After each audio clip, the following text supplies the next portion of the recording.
News Bihar में आप सभी का स्वागत है। अगर आप चैनल पर नए हैं तो चैनल को सब्सक्राइब कर बेल आइकन को प्रेस कर दें और आप लाइक जरूर दें ताकि हम आपके लिए इसी तरह बेहतरीन और तरोताजा न्यूज लाते रहें। खासकर आप किस क्षेत्रों से न्यूज देखना पसंद करते हैं, कमेंट सेक्शन में कमेंट कर आप हमें जरूर बताएं। तो चलिए अब बढ़ते हैं खबरों की ओर।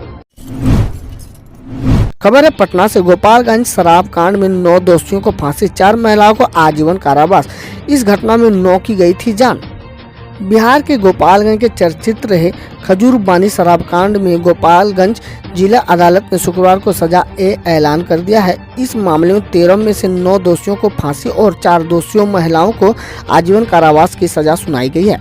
16 अगस्त 2016 को गोपालगंज के खजूरबानी में जहरीले शराब पीने से 9 लोगों की मौत हो गई थी। इसके अलावा 2 लोगों की आंखों की रोशनी चली गई थी। 4 साल पहले हुई घटना में 14 लोगों को आरोपित बनाया गया था, जिसमें एक की ट्रायल के दौरान जेल में ही मौत हो गई। शुक्रवार को सजा का ऐलान होते ही दोषियों के स्वजन हंगामा करने लगे। स्वजनों का कहना था कि उनके साथ इंसाफ नहीं हुआ है, वो फैसले को ऊपरी अदालत में चुनौती देंगे। खबर है मुजफ्फरपुर से। सीएम नीतीश कुमार की पार्टी जनाधार बढ़ाने के लिए अपनाने जा रही है इटली मॉडल। बिहार विधानसभा चुनाव 2020 में जदयू ने अपने लचर प्रदर्शन को पूरी गंभीरता से ले लिया है। यही वजह है कि चुनाव संपन्न होने के बाद से ही पार्टी खुद को मजबूत करने के लिए कोई भी कसर नहीं छोड़ना चाहती है। केंद्र व प्रदेश के नेतृत्व में बदलाव के बाद लवकुश समीकरण को साधा गया। इसके बाद अब इटली मॉडल को अपनाने की कवायद शुरू कर दी गई है। बेतिया में मेडिकल कॉलेज अस्पताल में लगा डायलिसिस, एक साथ 5 मरीजों को मिलेगी सुविधा। गवर्नमेंट मेडिकल कॉलेज अस्पताल में शनिवार से डायलिसिस सेवा शुरू हो जाएगी। अब मरीजों को डायलिसिस के लिए बाहर नहीं जाना पड़ेगा। गवर्नमेंट मेडिकल कॉलेज अस्पताल के अधीक्षक डॉक्टर प्रमोद कुमार तिवारी ने बताया कि यह सुविधा बीपीएल के मरीज के लिए निःशुल्क होगी। हालांकि एपीएल मरीजों को 1640 रुपये का भुगतान करना पड़ेगा। इसमें दवा भी शामिल होगा। हैदराबाद की कंपनी नेफ्रो केयर प्लस द्वारा यह 5 यूनिट स्थापित की गई है। एक साथ 5 मरीजों को डायलिसिस की सुविधा प्राप्त होगी। इसका शुभारंभ शनिवार को किया जाएगा। बिहार में अब किसानों की फसल नहीं खराब कर पाएगी नीलगाय। सरकार ने ढूंढ लिया है उपाय। किसान की एकड़ रात भर फसल चट करने वाली नीलगाय पर अंकुश लगाने की कवायद सरकार में जुटा ली है। पर्यावरण, वन एवं जलवायु परिवर्तन विभाग बिहार में नीलगायों की संख्या कम करने के लिए नसबंदी अभियान चलाया गया। प्रजनन नहीं होने से आगे उनकी जनसंख्या में वृद्धि नहीं होगी या नहीं। नसबंदी के बाद नीलगायों को जंगल में छोड़ा जाएगा। इसकी बड़ी योजना बन रही है।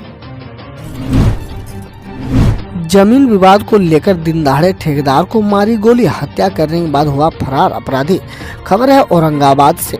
बिहार में अपराध की घटना थमने का नाम नहीं ले रहा है। औरंगाबाद शहर में से महज 2.5 किलोमीटर की दूरी पर स्थित मुफस्सिल थाना क्षेत्र के कुंडा गांव में जमीनी विवाद को लेकर अपराधियों ने ठेकेदार की गोली मारकर हत्या कर दी। घटना शुक्रवार की सुबह 9:30 बजे के करीब की है। मृतक ठेकेदार की पहचान महाराज सिंह के 37 वर्षीय पुत्र मिक्कू सिंह के रूप में हुई है। मार्च में जमा करने होंगे कई तरह के टैक्स। जानिए कौन सा टैक्स कब तक होगा जमा। आयकर विभाग और जीएसटी के लिए मार्च का महीना महत्वपूर्ण है। इस महीने कारोबारियों और नौकरी पेशे से जुड़े लोग को कई तरह के टैक्स देने होंगे। टैक्स जमा करने के लिए विभाग ने अंतिम तिथि निर्धारित कर दी है। नियत तिथि तक टैक्स जमा नहीं करने पर पेनाल्टी के साथ टैक्स चुकाना होगा। बिहार में जल्द होगी 6510 राजस्व कर्मचारियों की बहाली। नीतीश सरकार के मंत्री का ऐलान।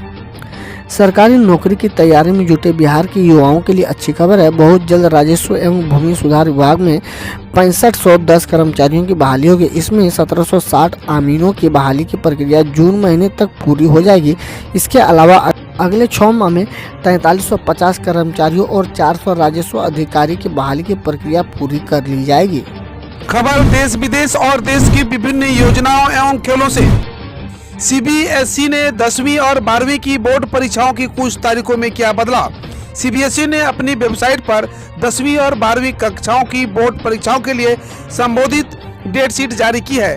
12वीं की भौतिक विज्ञान व अप्लाइड फिजिक्स की परीक्षा 13 मई की जगह 8 जून और भूगोल की परीक्षा 2 जून की जगह 3 जून को होगी। 10वीं की गणित की परीक्षा 21 मई की जगह 2 जून होगी।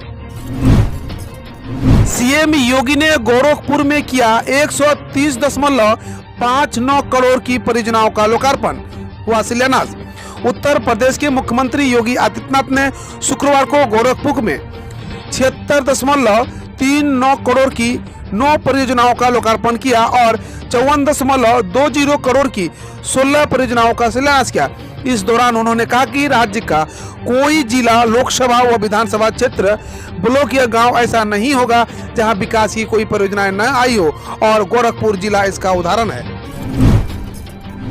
इस बार महंगाई पर वाहनों की बौछार, सरकार के वाहनों की लिस्ट शेयर करते हुए प्रियंका, कांग्रेस महासचिव प्रियंका गांधी वाड्रा ने ट्वीट किया है, महंगाई बढ़ने पर बीजेपी सरकार के बहाने सर्दी के कारण दाम बढ़े, पिछली सरकारों का दोष, लोग कम यात्रा करें इसलिए टिकट के दाम बढ़े, पेट्रोल डीजल के बढ़ते दामों पर हमारा नियंत्रण नहीं।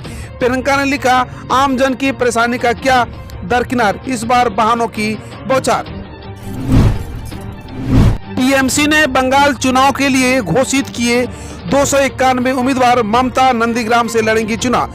पश्चिम बंगाल में सत्तारूढ़ टीएमसी ने विधानसभा चुनाव के लिए 291 उम्मीदवारों की सूची जारी कर दी है और मुख्यमंत्री ममता बनर्जी नंदीग्राम से चुनाव लड़ेंगी। ममता ने कहा, 291 में से 50 महिला उम्मीदवार है और 42 मुस्लिम उम्मीदवार है। हम उत्तर बंगाल की 3 सीटों पर चुनाव नहीं लड़ेंगे। गौरतलब है, राज्य में 294 सीटों पर चुनाव होने हैं। न आए महिला सुरक्षा का संकट, आना चाहिए गांव की बेटी सबकी बेटी का भाव, यूपी सीएम।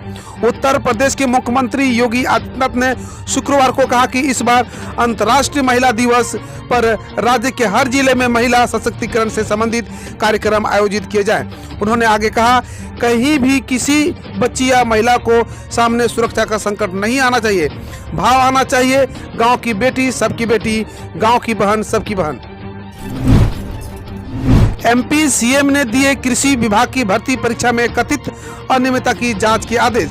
मध्य प्रदेश के मुख्यमंत्री शिवराज सिंह चौहान ने किसान कल्याण और कृषि विभाग की परीक्षा में कथित अनियमितता की जांच के आदेश दिए हैं। अधिकारियों के मुताबिक फरवरी में आयोजित मध्य प्रदेश व्यावसायिक परीक्षा बोर्ड की परीक्षा उत्तीर्ण करने वाले शीर्ष 10 परीक्षार्थियों ने एक ही गलती की थी और सभी एक ही क्षेत्र व जाति के पाए गए हैं।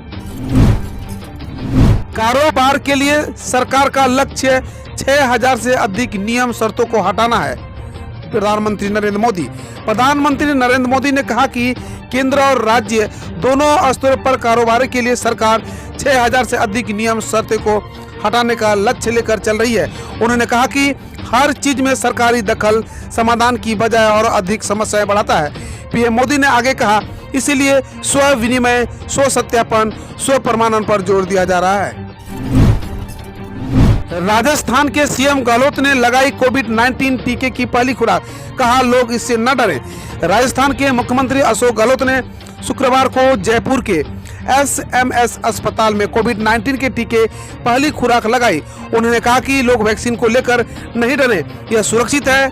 गहलोत ने कहा कि राजस्थान में प्रतिदिन 2 लाख सवा 2 लाख लोगों को वैक्सीन लग रही है और पूरे देश में लगभग 25% टीकाकरण राजस्थान में हो रहा है। ऋषभ पंत ने छक्के के साथ भारत में अपना पहला अंतर्राष्ट्रीय शतक लगाया। अहमदाबाद में इंग्लैंड के खिलाफ चौथे टेस्ट की पहली पारी में भारतीय विकेटकीपर ऋषभ पंत ने छक्के के साथ 115 गेंदों में अपना शतक पूरा किया और यह भारत के उनका पहला अंतर्राष्ट्रीय शतक है। टेस्ट में पंत के अब 3 शतक है। उनके पहले दोनों शतक विदेश में 2018 और 2000 में क्रमशः इंग्लैंड और ऑस्ट्रेलिया के खिलाफ आए थे। 50 देशों को made in India covid vaccine भेजी गई और देशों को भेजेंगे पीएम नरेंद्र मोदी। प्रधानमंत्री नरेंद्र मोदी ने शुक्रवार को अपने स्वीडिश समकक्ष स्टीफन लोफवेन के साथ वर्चुअल वार्ता में कहा, हम अब तक करीब 50 देशों को made in India covid vaccine मुहैया करा चुके हैं। उन्होंने कहा, हम आने वाले दिनों में और देशों को वैक्सीन की आपूर्ति के लिए प्रतिबद्ध हैं। 1 मार्च को प्रधानमंत्री नरेंद्र मोदी कोविड-19 वैक्सीन लगवाई थी। हम रोज़ ऐसे ही न्यूज लाते रहेंगे। तो यदि आपने अभी तक क्लीन न्यूज को सब्सक्राइब नहीं किया है तो पहले फटाफट सब्सक्राइब कर लें, साथ ही बेल आइकन को दबा दें ताकि कोई अपडेट मिस ना हो।